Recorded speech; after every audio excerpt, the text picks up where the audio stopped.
What's up, y'all? Thanks for watching. What you're about to see is a recording of Adtopsy live. We're actually going to do the Adtopsies live now because we had so much fun doing it.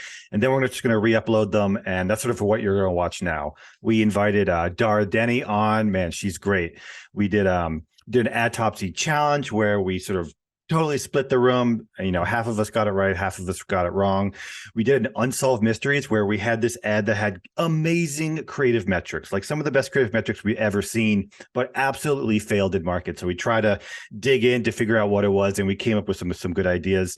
There's a segment where we took questions from the chat, which is fun, and then we cap it off by talking about AI and how it's sort of going to change this industry. Barry and I get into it a little bit, but we had a great time. I hope you stay and watch. If you want to catch the next lives, be sure to hit the bell notification, because otherwise it's sort of hard to catch them. Thanks again, and thanks for watching. Welcome everyone to a very special episode of Adtopsy Live. Going live with trying a bunch of new things, starring myself, Jess Bachman, as the host and creative directorio. We also have Jill Jackson as Media Supreme here. Ooh. We also have Barry Hott as the Make Ugly Ads guy. Yes! Also starring Aaron Elliott as former assistant to the regional note taker. Oh, okay. Former. We don't know you need to develop your new role, Aaron. Okay, I will. We also have Nikki Brazier as woman in car on hotspot.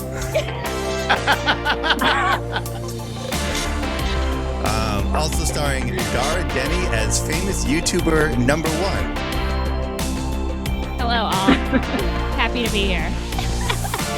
This is produced live by Nicole Valadares, also known as Wig Slayer. Hello, Nicole.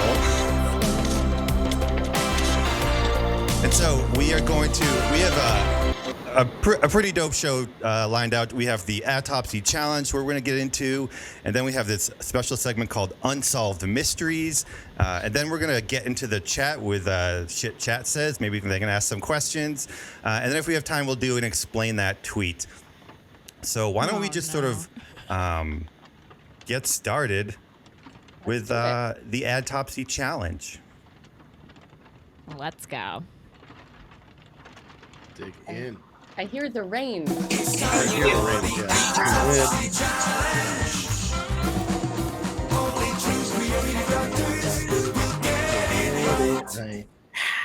I need some new dance moves for the show.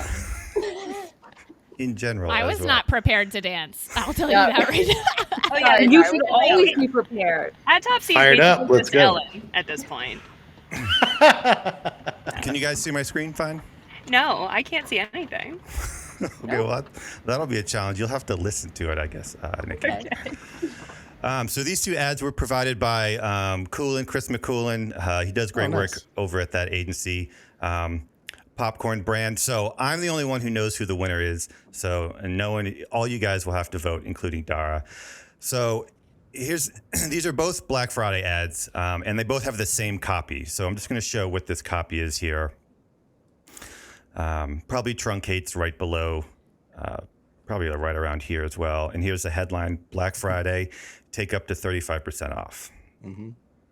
We're doing ad copy? No, I just wanted to give you some context. Okay. So here is the first ad. Shop Franklin's Poppin' Black Friday deals. This popcorn looks, smells, and especially tastes better than anything you'll find at a theater. Franklin's Popcorn makes it easy to create a fun snack with the kids. They love to help me pour in the ingredients and watch the popcorn pop and come to life. My kids thought it was a hit. I highly recommend it. Upgrade your movie night and shop Franklin's Popcorn today. Y'all got that? Internalized it? Mm-hmm. Well, Yeah. Okay. And Sure. Here is the second ad. Stop using microwave popcorn and get yourself some Franklin's Gourmet Popcorn today. It is honestly so easy, let's do it together. Just turn your stove onto medium heat and start heating up your Franklin Stovetop Popper. This is their coconut oil, it's 100% vegan and so smooth, so add in a nice generous scoop. Next up is their kernels, which are family farmed in Missouri and Iowa, and they're the highest quality you can find. Let's test the oil to see if it's hot enough, and when it pops, add in the rest. And you cannot forget to add in the savory seasoning salt. This stuff makes each piece perfectly seasoned and makes it taste just like movie theater popcorn. And then crank that handle to perfectly mix it together, and bam, you have fluffy, crunchy, perfectly seasoned, movie theater quality popcorn from the comfort of your own home. So what are you waiting for? Shop Franklin's popcorn today. All right, Chris said one of these ads crushed, and the other one certainly did not for Black Friday. Hey, Jess, before we go forward, Yep. can we get the audience to Yeah. comment which one they think is the Ooh, winner? I like it. Number 1 or number 2? I read a tweet Barry thread needs some about help how to do a deciding YouTube here, live. so. I'm just kidding. Yeah. I do not need. I do. I know which one I'm picking. We got some answers coming in. This is great. Well, at least one. All right, so Let's see why what don't you we, think. The first one or the second one? Number 2. Barry, why don't you go first and let us know which is your vote?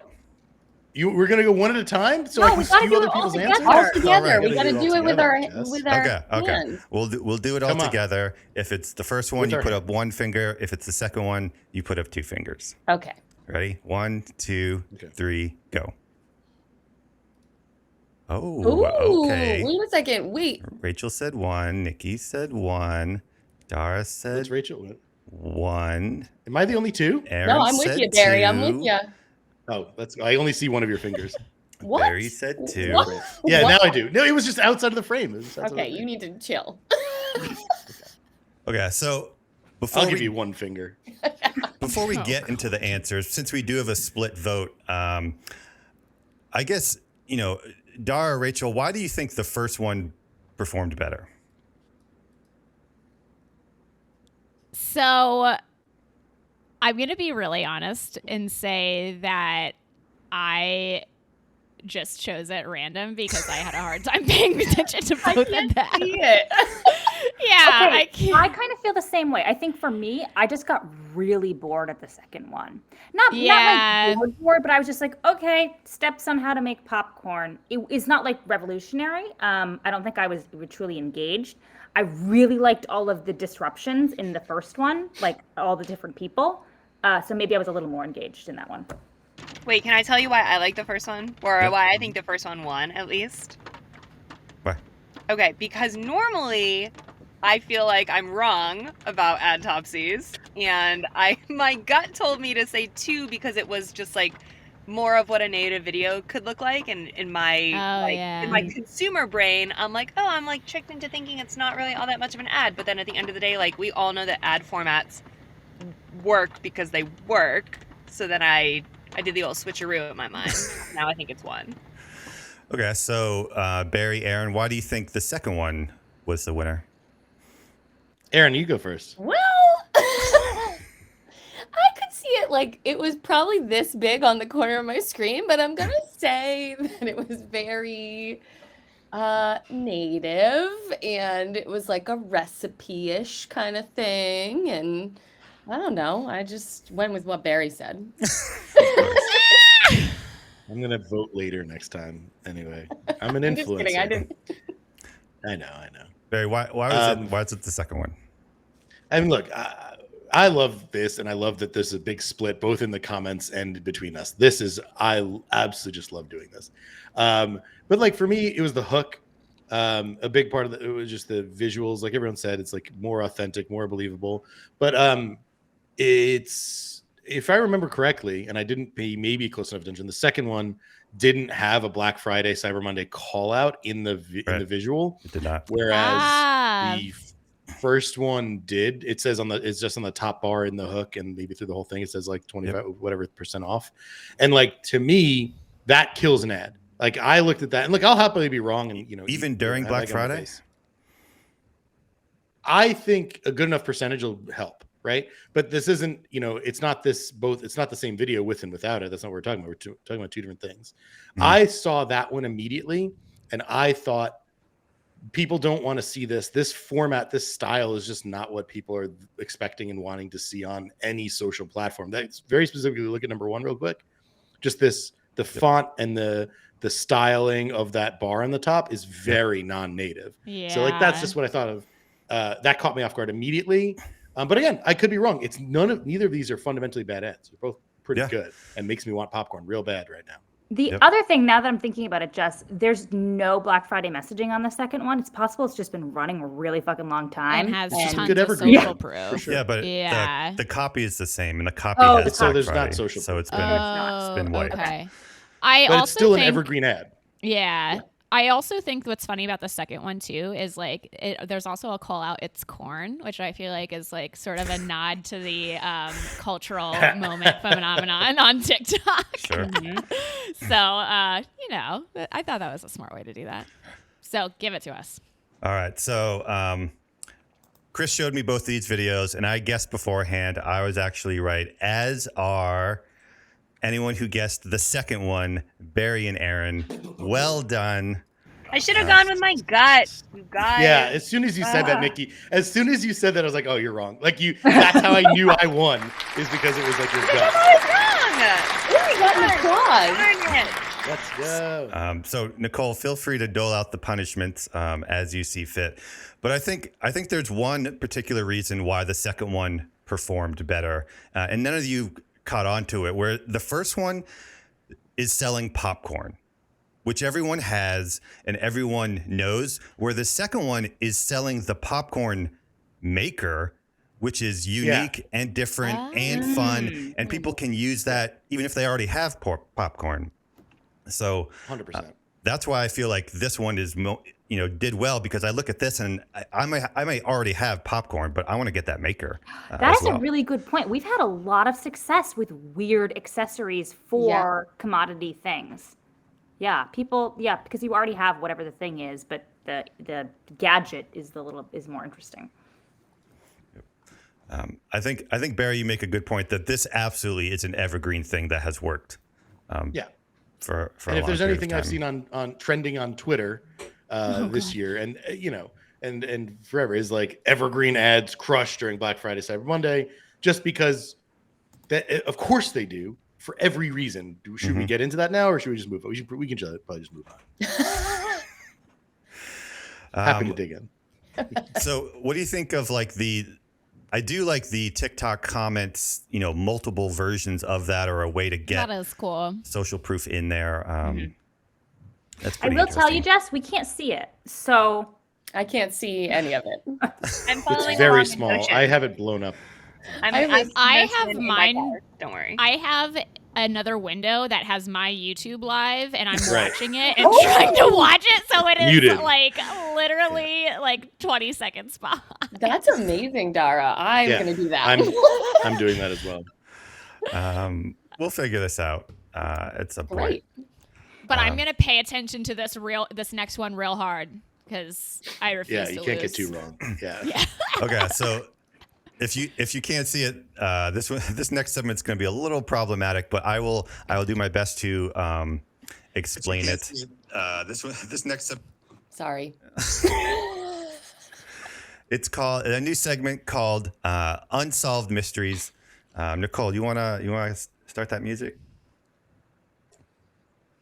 Nicole's getting her tickets right now for her concert. Okay. Here's my best impression. September 26, 2022. An ad for an iced coffee koozie brand was put into market with moderate expectations.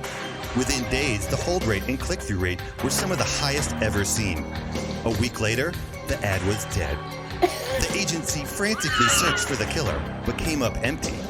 Join us. Perhaps you can solve a mystery. is that your Jonathan Franklin? That's good. That's yeah. That's good. That was good. You get you an epic leather jacket.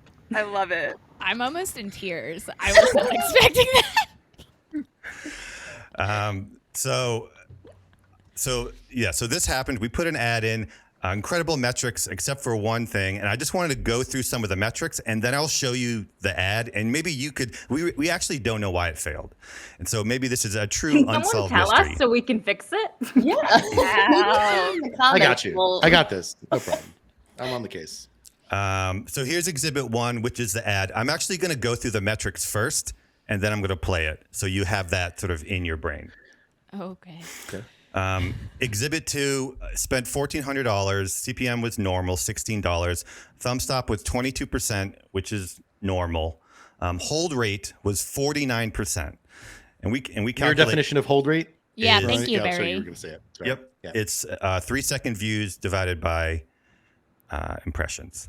So it's a percentage of people that get from hold. Sorry. It's 3-second views divided by the through play, 15 second. So it's the percent of people that get from 3 to 15.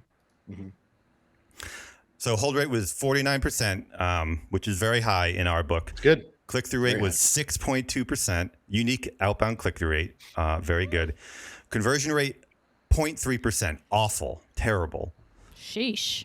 And the ROAS was 0.3 as well.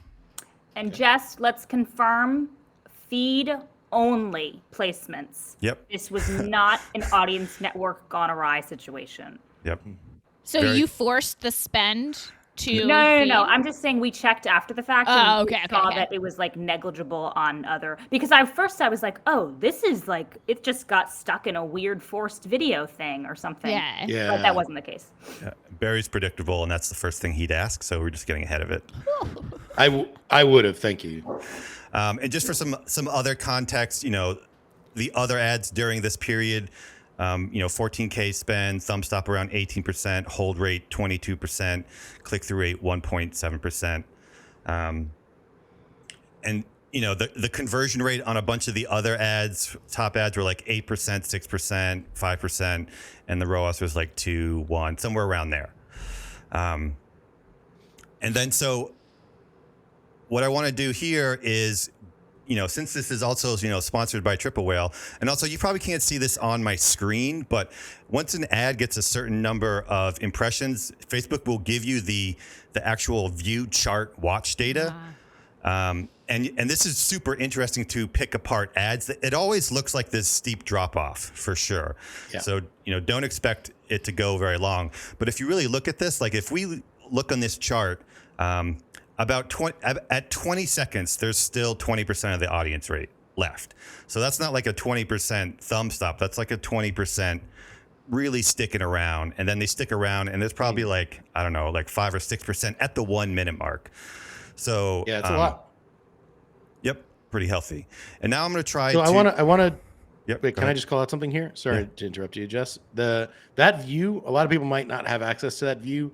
If you use placement customization or dynamic ads, you do not get access to this view. Or if you do dynamic text as well, but I'm not sure about that. But there's a lot of things that can happen that don't allow you to use this feature. So just caveat in case anyone watching was curious why they don't have access to that. That might be why.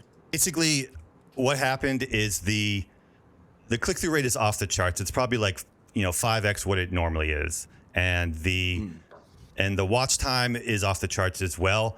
But the conversion rate is terrible, and that's not something we see from an ad that has those strong metrics. Right. So now we're going to watch the ad and try and figure out why the click-through rate was high, why the conversion rate was low, and why the engagement was there. One more caveat, Jess. This we ran on 3 different pages: the homepage, a collection page, and the PDP of the product that's featured, and it was all bad conversion. Yep. Something is wrong with the video. You maybe need a landing page that has more education. Maybe we do. Maybe need a landing page. Yeah. Yep. Maybe it's just the talent sucks. Probably that. 100% that. We'll see that in a second. Okay. And the copy says, attention tired moms, this is the ultimate Target hack. I'll never shop without one. Headline is the #1 drink accessory for iced coffee drinkers. And here we go. I'm here at Target, and let me tell you what my #1 Target hack is. You're never gonna guess. It's this. It's a Java sock. I take this in with me, keeps my iced coffee cold the whole trip. It's the best invention ever. You'll see. We're heading into Target, and we're gonna beeline it to the Starbucks to get coffee. Right, Iris?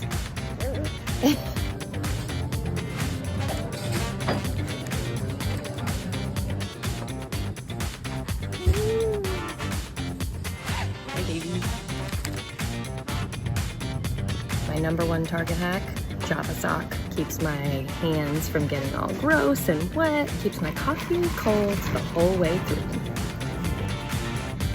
So good. Okay, and then from there, at the 40-second mark, it goes into like base unit content, which is a tactic we do, but I won't get into that. Can I give one more caveat, Jess? Yep. We tested this bouncy copy, and we tested bouncy captions, and we tested non-bouncy captions, and it was the same issue. Yep. Yeah. Just saying. Our goal with this ad is to do something content forward, to make it look like content, and I think that's what we achieved, and that's what the metric shows. But we're kind of at a loss. Didn't sell it. Why it didn't work? Does anyone have any ideas? Definitely the talent. Let's hear it, Eric. Yeah, I mean, you gotta definitely, whoever's in that video, whoever that person is, fire them immediately from your agency. Immediately. That's stuff Gone. Immediately. She's gone. So kick her off the show. Can you switch scenes so she's not? I don't want to see her face. Oh my God, rude. No kidding. Barry's canceled. No, I'm canceled. So I think you, Jess, you chastised me recently for this, like about Target, or maybe not chastised. You said target with, with creative, right? Like creative is the new interest targeting, right? You start, what's the hook? What is the first thing she says? I'm here at Target. Let me tell you what my #1 Target hack is. What This I think is kind not of relevant. That's my. well. I beg to differ. I beg to differ, Barry. Go for it. I think what the problem is here is I think the tracker text is actually working against us in many ways. And I think we should have started way sooner with like, I'm at Target, here's my #1 life hack. And like have that immediately as the banner so that people know, yo, this is for my Target ladies. Like, and we're all Target ladies. But also this is a life hack. That's like a really good hook for TikTok, for Facebook and Instagram. I like that you're in the car. We've actually done a few tests with some brands recently of doing content with, by the way, Nikki, like hit me up afterwards. Maybe I can get you to film some ads.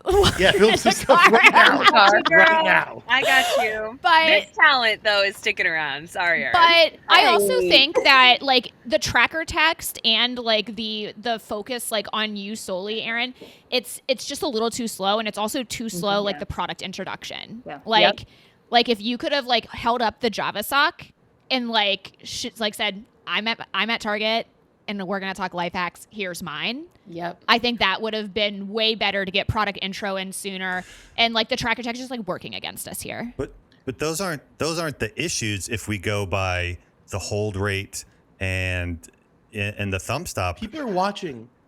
They're waiting for something else to happen. They're waiting for a better tip.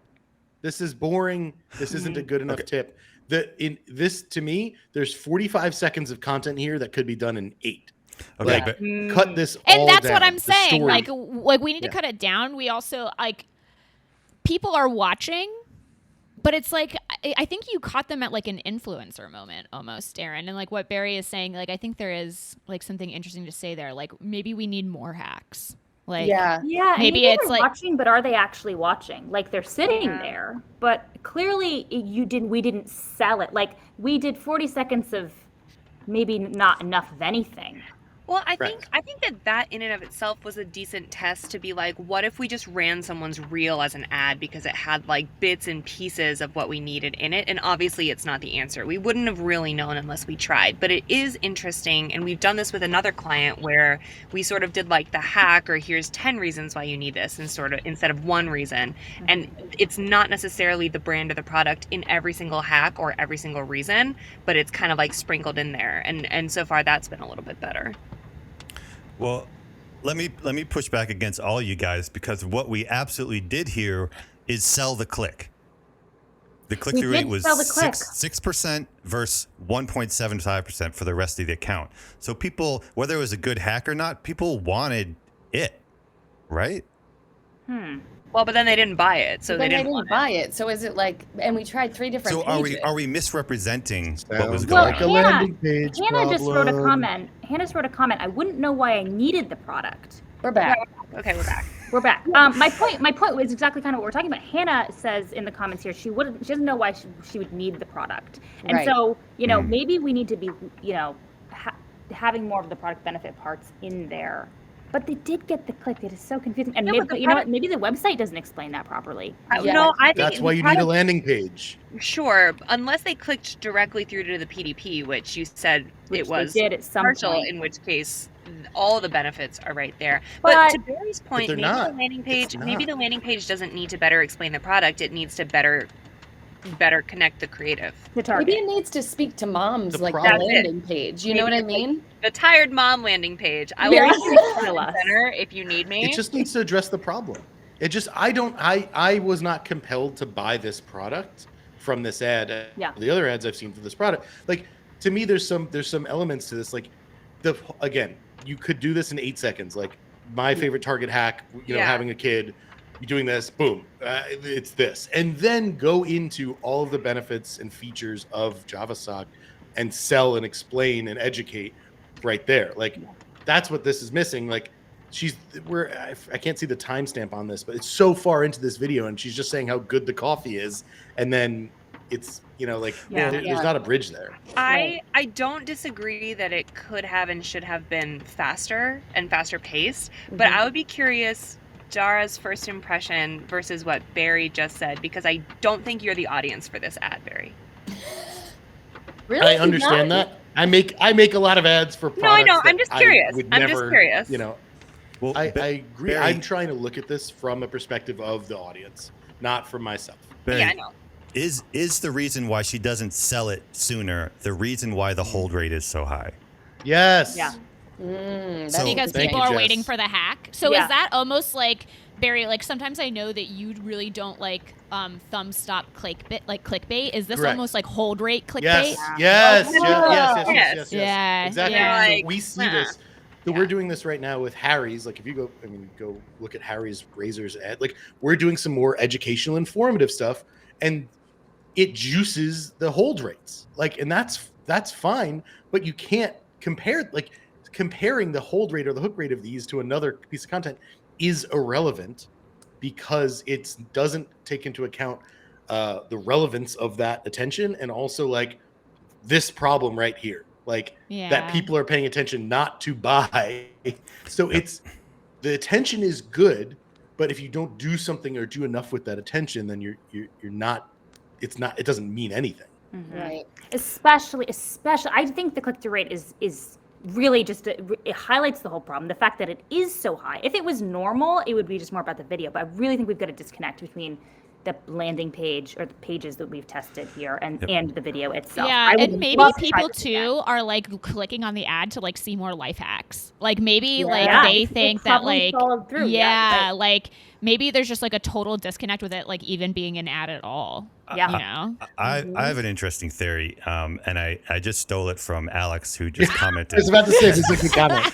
But so Alex says it feels like it's all about target and not Yes. a product. And I bet if you're not paying attention and you click through and you're like, Yes. whoa, this is not the Target website. Correct. I can't buy this on Yeah. Target. Yeah. I'm in the wrong place. Yes. That's Exactly. interesting. That's how I felt. Or a Starbucks ad, right? Like Yeah. either like this was not, exactly. Like that. It's just so. It's such a Listen, Barry, what do you distraction. want to say? What do you I want? don't know. I'm so overwhelmed. This by was how not many- it. I just am so excited about this conversation with all of you. Like I just love what we just talked about and uncovered and thought about. I love all of this. True. This was Fire. good. Let's do this for, the 100 ads that we're all collectively producing every week. Yeah, that was great. Now we can go remake this ad and make it better. Adtopsy is really just a support group for us. Yeah. As we try desperately to succeed. So now we have a segment called Shit Chat Says, and it's not really here, but if anyone wants to ask a question in the chat, we could toss it up on screen and discuss it. Right now? Yeah. Yeah, live. Live. About creative, about metrics, about... Okay, somebody said, how would we remake that ad creative?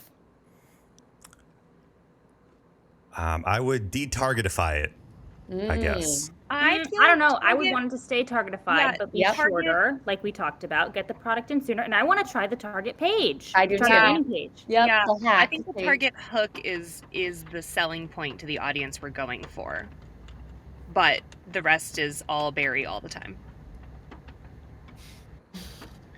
Yeah. I would change some editing things here. Like I would take out the tracker text and like really reformat that. I would also probably make quicker clips. I know, Barry, you're like, fuck the editing, but I actually think the editing has like a way bigger like effect here. Oh no, I agree with you. I don't agree about the tracker text bit that you're saying, but I think tracker text can be really effective, but it's not effective here. You might be right. So, I just don't think that's the big problem. But you're right. Well, I also concur with like the storyline being like a bigger issue and like the landing page probably being a miss. I would probably take Target out of the equation and just say I'm at the grocery store, like, or shopping. I'm getting coffee, or like I need Also, I like, need to get away from the husband. Like this is just I'm not doing a believable problem. Like this isn't like I go to Target. I know Target. Like I don't need a Target hack that involves me buying Starbucks. That's because clearly you're not the target audience. Hold like, on. This is really a thing we see all the time. The reason we came up with this is because we are tagged all the time in this organically. This exact situation, this exact woman. Maybe we weren't authentic enough. Have you truly never gone to Target and gotten a coffee and it's like melted by the time you're done shopping and it sucks? Field trip, Barry. We're going to Target next week. Wait a second. Maybe I misspoke. I'm saying I have been there. I have been to Target. I have bought Starbucks. I relate to this. I very well relate to this problem. But have you experienced Target, Barry? That's it. Have you ever Are you a tired mama? It's basically. Are you a tired mama? I am a daddy.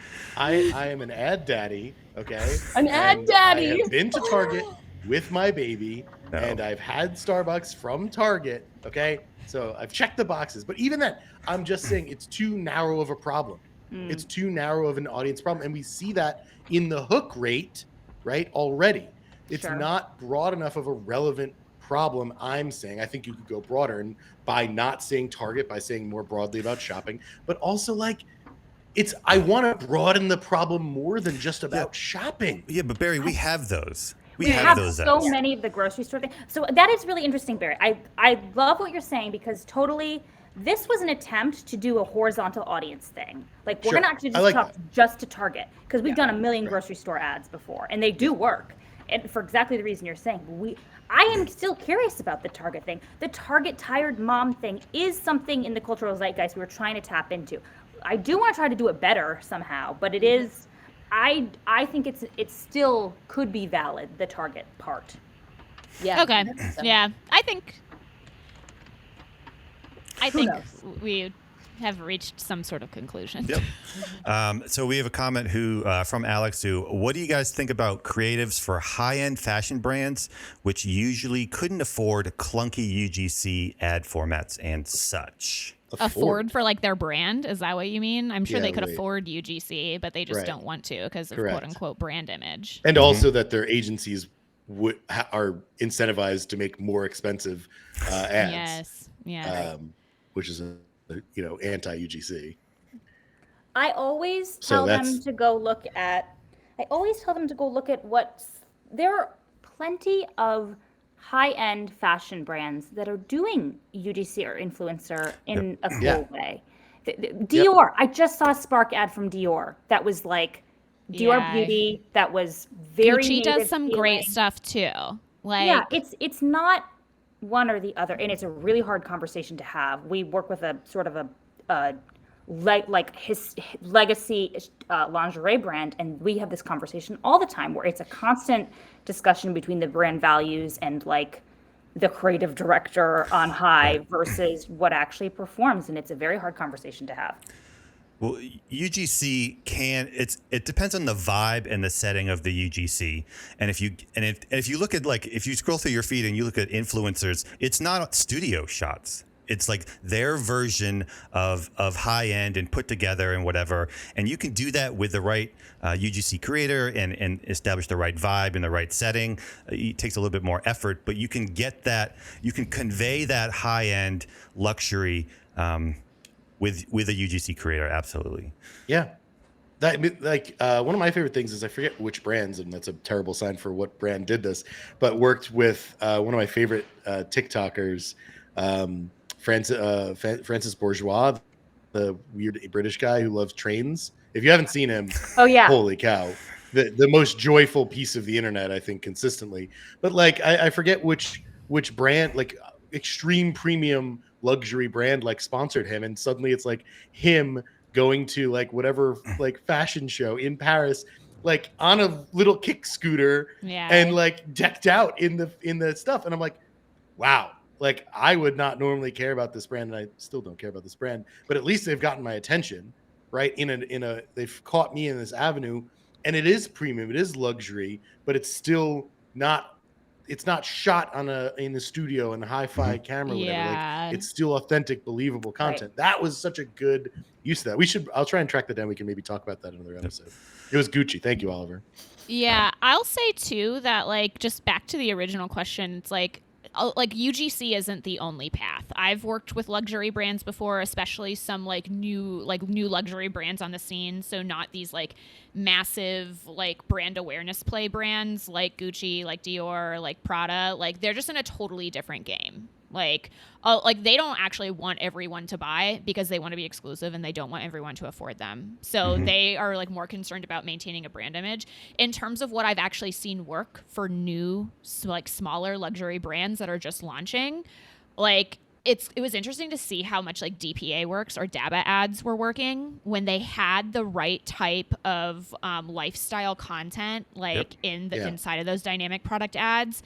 Like we don't really talk too much about DABA or dynamic product ads as like an industry because it's kind of like the least sexy of like creative topics, but there are like many cool tools that you can use to like really figure out what's going to work the most there. Like is showing the price going to work the most there or not? Is showing like the description, is like showing the title, like whatever. And like that's where you have to think about a lot about your titles and like how you like your product names and like how you're communicating like that product to like a brand new audience. So like I worked with a new luxury brand out of Australia for a few years, and they were like competing with the Row, like a very cool brand. And like DPAs were what worked for them. I would also force them on their like regular studio shoots to have someone behind the scenes take the exact same video with an iPhone that their like DSLRs are taking. So number one, it didn't feel like UGC exactly, but it was like kind of lo-fi. Right. And like another thing about fashion, that like luxury fashion, is like it's super like playable on like reels and stories format. So I would try to think about how to like best position like those kind of like really like really visual storylines and like explaining the product like through those type of formats instead of thinking just like Facebook feed, Instagram feed. I actually thought way more about those kind of products in terms of like stories and reels. So that's my piece on luxury fashion. DABA and DPA should be required for all apparel. And I think one reason why it works so well is because I feel like it goes after people who are more in market, who are just need to scroll to find something that they're looking to buy, versus having to convince you to buy into this brand. Let's do one more question. But wait, real quick. DABA works better because it works well because of what you said. Plus, fashion is a inherently visual product. You can just buy it. You can just look at it and buy it 9 times. So I'm curious from Dara and then Barry. Halbin asked, how do you guys A/B test? Well, I certainly don't use the A/B test feature on Facebook or Instagram. Let's just get that out of the way first. Like, I think I used it once, like 3 or 4 years ago. It is Facebook's way to get you to spend more money on ads that are not going to perform in the name of reaching statistical significance. I hate to inform you, you're never going to achieve statistical significance on your A/B tests. And the way that I look at it now is like I like adopting a little bit of iterative testing into all of my creative tests. So what we do is if we're going to be launching a like new video ad, we will do 2 or 3 variations at most. I have recently changed my mind at this. We used to do a lot more, like 5 or 6, but we find a lot more like performance gains in doing bigger swings. So maybe we will test different creators. Maybe we will test different editing styles. Maybe we will do 15 seconds versus 45 seconds.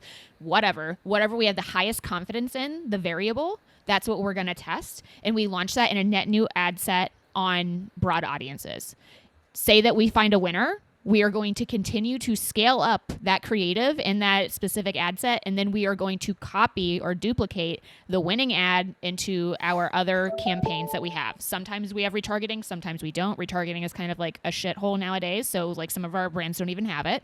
But we do tend to have like scaling campaigns where we do have like an arena where we put all of our winning ads to scale up. So that's how I personally go about it, but I also know that everyone does it differently.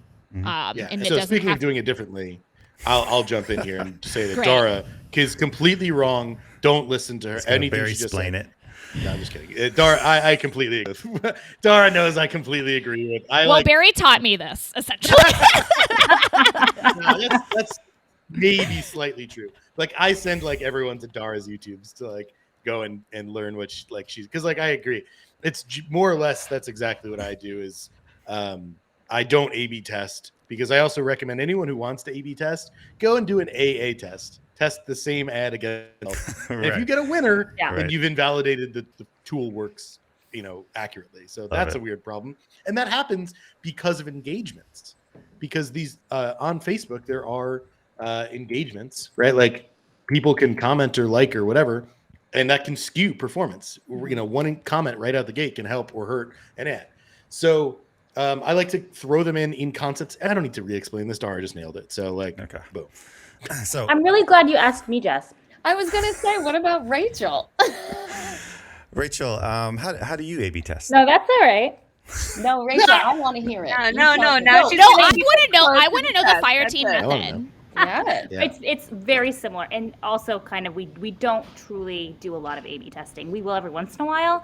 It's really the bigger swings. It's about pitches. That's really how we try to do our testing. And it's the same thing. A creative testing campaign, we'll scale it if it's doing well, and then duplicate it into like the active player campaigns.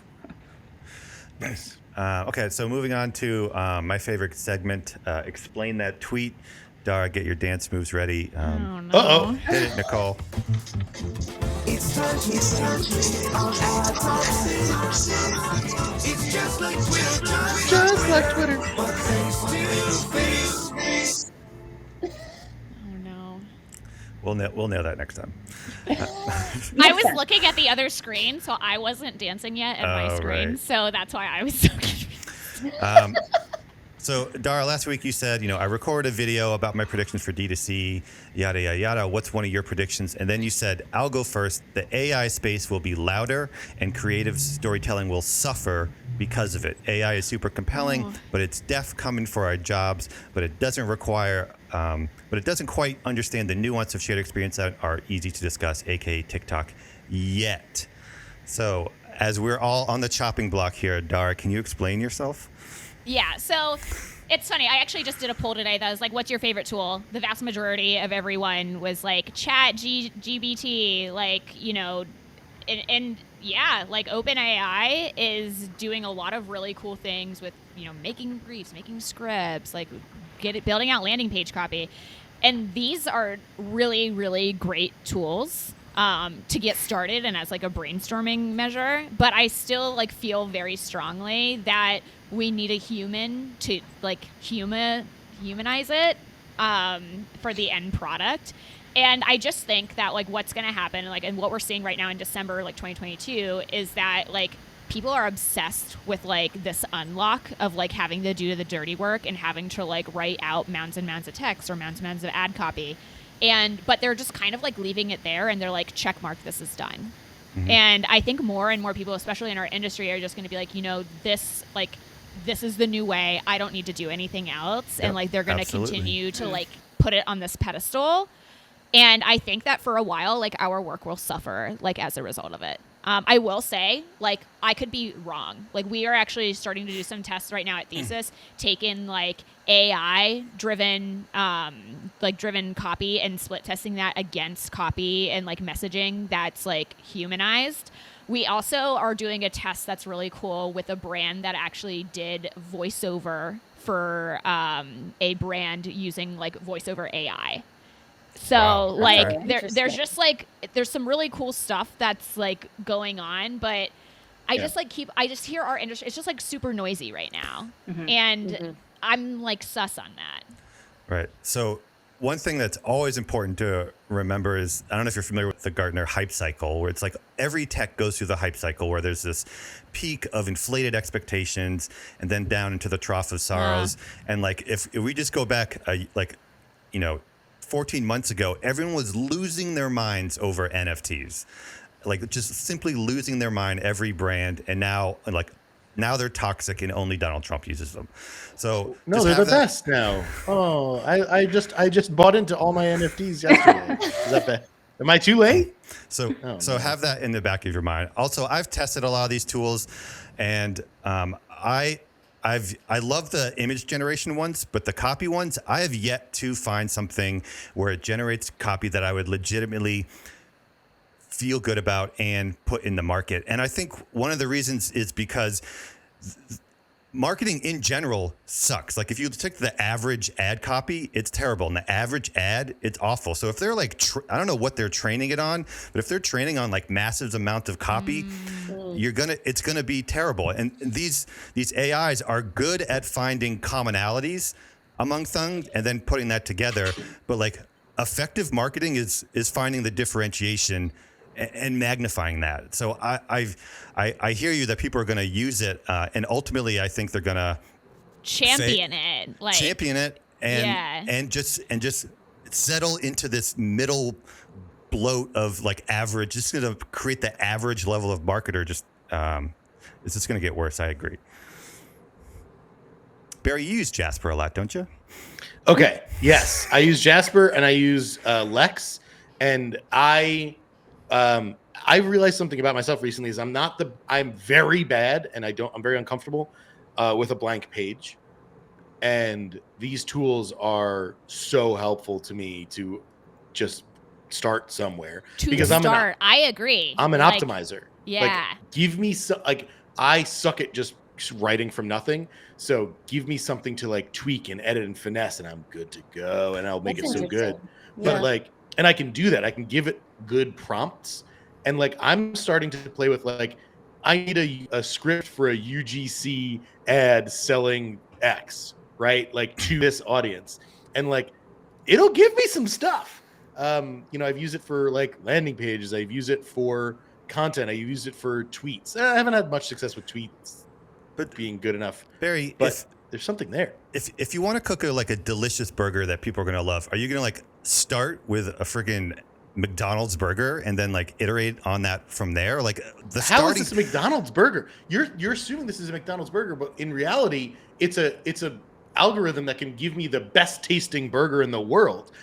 What? No, yeah, it does not do that. It is. Okay. Here's what I'll say. Gives you the mass market burger. No. You're right, but you'll appreciate this. A great copywriter is probably not going to get beat by a chat, one of these, the Jasper or whatever. Okay. But a non-copywriter or a, bad copywriter will be murdered by Jasper. Yep. And that's what I see. And like, I see so much Jasper copy being so much better than what I see a lot of brands do. So like, especially even when I can come into a brand, like I do an audit, I'll say like, what is this? Like, just use Jasper for better examples and go live your life. It costs so little compared to the impact that it can have. Yeah. I don't think it could murder. Well, first of all, if you're a bad copywriter, you're not a copywriter. I think there's marketers that have to write copy and then by default are bad copywriters.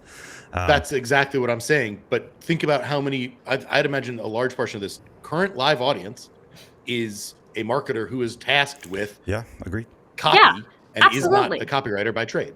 This is so me, where I feel like I struggle with the blank page syndrome, and like I am not a copywriter, and Jess, you are able to come up with something like completely off the top of your head.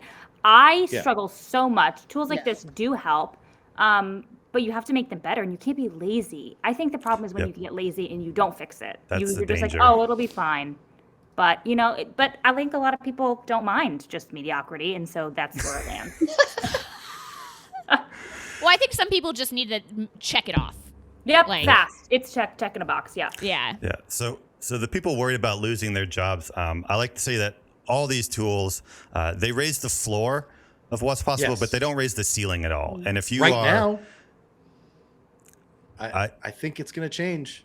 I don't think so, because I've yet to see an AI that creates new ideas that are not just random weirdness that you have to put something into. But like a lot of these don't.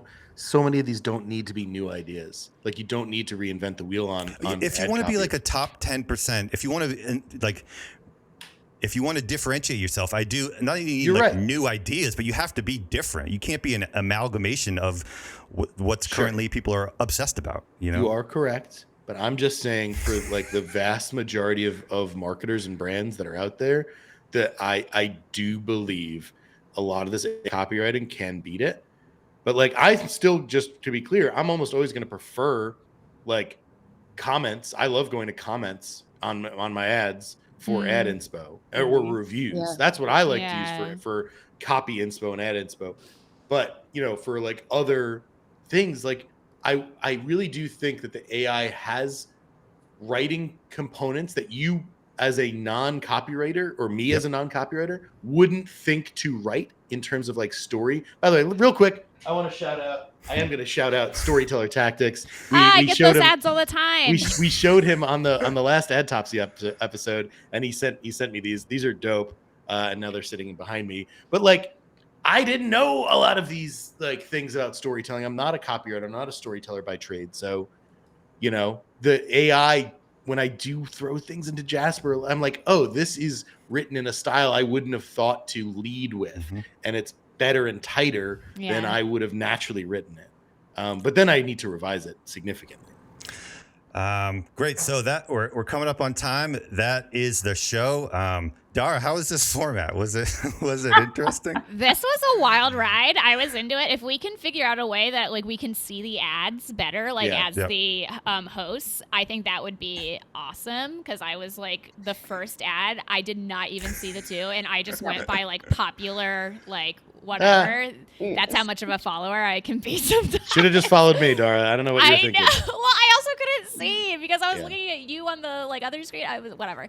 Anyways, I thought this was dope. I would love to go live with you guys more often. I would love to go live more in general. I think it just is a really awesome way to be able to communicate with everyone and like be able to answer some of your off the cuff questions and like also get multiple perspectives. Like the way that I think about ads is different from the way Barry thinks about ads. Rachel, Jess, and Aaron, and Nikki, who is now offline. Sad. She must have had to have left her car. But thank you so much for having us, Jess. Yep. Yes, it will be uploaded to YouTube. We're using this software called EV Mux. It's pretty like new, and there's some bugs that we're really pushing it to the absolute limit here. So, and make sure to like, you know, for all the 2 people who are watching from our channel, make sure to subscribe to Dara's channel. It's very well worth it.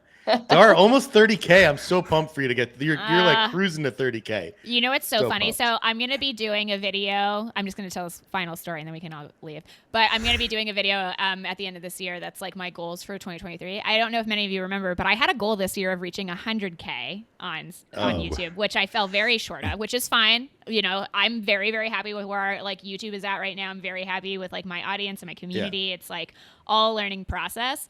But my birthday is next week. And if you're not subscribed to my channel, it would be an excellent birthday gift for people to subscribe. Because you know what? I do the same thing. I watch people over and over again. I don't subscribe. But you know what? It costs nothing. And it actually does like have a big impact for creators. So, you know, subscribe to the people that you watch. They make all this content for free and they love it. And like that little thing helps. I mean, honestly, if someone's watching this and they're not subscribed to either of us, especially Dara, the most generous D2C YouTube creator there is. Can I get that on a shirt? I'll make you that shirt. I didn't realize it until just now. You were in the media buyer. Nice, but you're not wearing a Make Ugly Ads hat. So I know. Dara, I love your content so much. I even subscribe to the fake Dara that's been making the rounds. Oh right, I know. The one that I will never use Telegram at all. I gave him my Bitcoin account. I hope they do good things with it. Yeah, but, we'll see. That was a good idea. Rachel's birthday is also next week, and FireTeam could use some subscribers. No, hey, Rachel, when is your birthday? It's in January. Oh, it's close enough. Well, close enough. It was like 2 weeks. Aaron's like, we're important too. I was just capitalizing on what Dara said, you know? No. Exactly. Please, everyone, like subscribe to FireTeam. There is a reason why I came back to this show. It's super fun. Like I said, Jess and Nikki and I got the opportunity to meet in person at Creator Palooza, and someone recently asked me like who my favorite person was that I met this year, and it was Jess. People are always asking me like, where can I find more great content like mine? It's through Barry and Jess. Like, go follow them on TikTok, go follow them on YouTube. Like, they are putting out amazing content all the time. Love it. Thank you guys, and thank you for watching, everyone. Thanks, guys. Thanks so much. Bye. Bye.